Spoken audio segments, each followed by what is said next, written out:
പിതാവിൻ്റെയും പുത്രൻ്റെയും പരിശുദ്ധാത്മാവിൻ്റെയും നാമത്തിൽ ആമേൻ. ഈശോ മിശിഹായ്ക്ക് സ്തുതിയായിരിക്കട്ടെ. സ്നേഹമുള്ളവരെ, ഇന്ന് മെയ് മാസം 31-ാം തീയതി ശനിയാഴ്ച, ഈസ്റ്റർ കഴിഞ്ഞു വരുന്ന 6-ാമത്തെ ശനിയാഴ്ച. നാം ഇന്ന് സുഭാഷിതങ്ങൾ ശ്രവിക്കുവാനും അതോടൊപ്പം അപ്പസ്തോല പ്രവർത്തനങ്ങളുടെ ഭാഗം വായിച്ച് മനസ്സിലാക്കുവാനുമായി എത്തിച്ചേർന്നിരിക്കുന്ന നിങ്ങളെ ഏവരെയും ദൈവനാമത്തിൽ ഞാൻ സ്വാഗതം ചെയ്യുന്നു.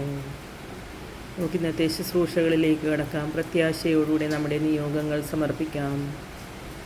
ദൈവാരൂപിയേ, സ്നേഹജ്വാലയായി സ്വർഗത്തിൽ നിന്നും നീ വരൂ, അഗ്നിനാളമായി നവ്യജീവനായി ഞങ്ങളിൽ വന്നു വാണിടൂ.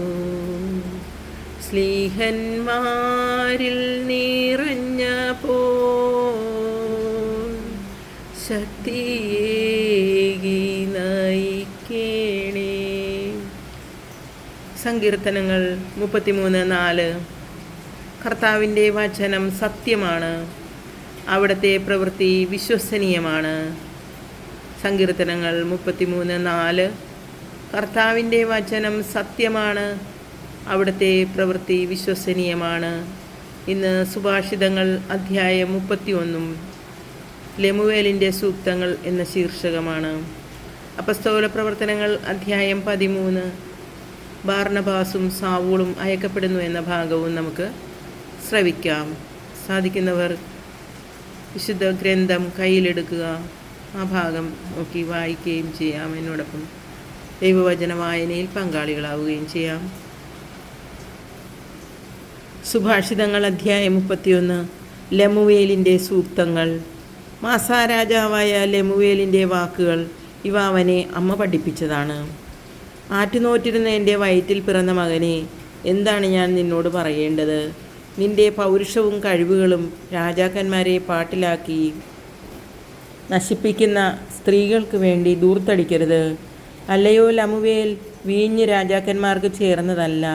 ലഹരീയപാനീയങ്ങളിൽ ആസക്തി ഭരണാധിപന്മാർക്ക് ഉചിതമല്ല. മദ്യപിക്കുമ്പോൾ അവർ കൽപ്പനകൾ മറക്കുകയും കഷ്ടപ്പെടുന്നവരുടെ അവകാശങ്ങൾ അവഗണിക്കുകയും ചെയ്യും. ലഹരിപാനീയം നാശത്തിൻ്റെ വക്കിലെത്തിയവനും വീഞ്ഞ് കഠിനസുഖത്തിൽ അകപ്പെട്ടിരിക്കുന്നവർക്കും കൊടുക്കുക. അവർ കുടിച്ച് ദാരിദ്ര്യവും ദുരിതവും വിസ്മരിക്കട്ടെ. മൂകരും അനാഥരുമായവരുടെ അവകാശങ്ങൾക്ക് വേണ്ടി ശബ്ദമുയർത്തുക. നീതിപൂർവം വിധിക്കാനും ദരിദ്രരുടെയും അഗതികളുടെയും അവകാശങ്ങൾ പരിരക്ഷിക്കാനും വേണ്ടി വാക്കുകൾ ഉപയോഗിക്കുക. ഉത്തമയായ ഭാര്യയെ കണ്ടുപിടിക്കാൻ ആർക്ക് കഴിയും? അവൾ രത്നങ്ങളെക്കാൾ അമൂല്യത്രേ. ഭർത്താവിൻ്റെ ഹൃദയം അവളിൽ വിശ്വാസം അർപ്പിക്കുന്നു, അവൻ്റെ നേട്ടങ്ങൾ വർദ്ധിക്കുകയും ചെയ്യുന്നു. അവൾ ആജീവനാന്തം ഭർത്താവിന് നന്മയല്ലാതെ ഉപദ്രവം ചെയ്യുന്നില്ല. അവൾ രോമവും ചണവും ശേഖരിച്ച് ചുറുചുറുക്കോടെ നെയ്തെടുക്കുന്നു. അവൾ വ്യാപാരിയുടെ കപ്പലുകളെ പോലെ അകലെ നിന്ന് ആഹാര സാധനങ്ങൾ കൊണ്ടുവരുന്നു. പുലർച്ചയ്ക്ക് മുൻപേ അവൾ ഉണർന്ന് കുടുംബാംഗങ്ങൾക്ക് ഭക്ഷണമൊരുക്കുകയും പരിചാരികമാർക്ക് ജോലികൾ നിർദ്ദേശിച്ചു കൊടുക്കുകയും ചെയ്യുന്നു. അവൾ കഴിവും അന്തസ്സും അണിയുന്നു, ഭാവിയെ നോക്കി പുഞ്ചിരിക്കുന്നു. അവൾ വായ തുറന്നാൽ ജ്ഞാനമേ പുറത്തു വരൂ. ദയാമസൃണമായ ഉപദേശം അവളുടെ നാവിലുണ്ട്. കുടുംബാംഗങ്ങളുടെ നടപടികൾ അവൾ ശ്രദ്ധാപൂർവം വീക്ഷിക്കുന്നു. അലസതയുടെ അപ്പം അവൾ ഭക്ഷിക്കുന്നില്ല. അവളുടെ സന്താനങ്ങൾ അവളെ ഭാഗ്യവതിയെന്ന് വിളിക്കുന്നു. അവളുടെ ഭർത്താവും അപ്രകാരം ചെയ്യുന്നു. അവൻ അവളെ ഇങ്ങനെ പ്രശംസിക്കുന്നു: പല സ്ത്രീകളും തങ്ങളുടെ കഴിവുകൾ പ്രകടിപ്പിച്ചിട്ടുണ്ട്, എന്നാൽ നീ അവരെയെല്ലാം അതിശയിക്കുന്നു. സൗകുമാര്യം വഞ്ചന നിറഞ്ഞതും സൗന്ദര്യം വ്യർത്ഥവുമാണ്. എന്നാൽ ദൈവഭക്തിയുള്ള സ്ത്രീ പ്രശംസ അർഹിക്കുന്നു. അവളുടെ അധ്വാനത്തെ വിലമതിക്കുവിൻ. അവളുടെ പ്രവൃത്തികൾ നഗരകവാടത്തിൽ അവൾക്ക് പ്രശംസയായിരിക്കട്ടെ. കർത്താവിൻ്റെ വചനം. ദൈവത്തിന് നന്ദി. ഇന്ന് നമ്മൾ സുഭാഷിതങ്ങൾ അധ്യായം 31 വരെ വായിച്ചു തീർത്തു. 31 ദിവസവും 31 ഓരോ അധ്യായം വീതം 31 സുഭാഷിതങ്ങൾ നമുക്ക് വായിച്ചു തീർക്കുവാനായി സാധിച്ചു.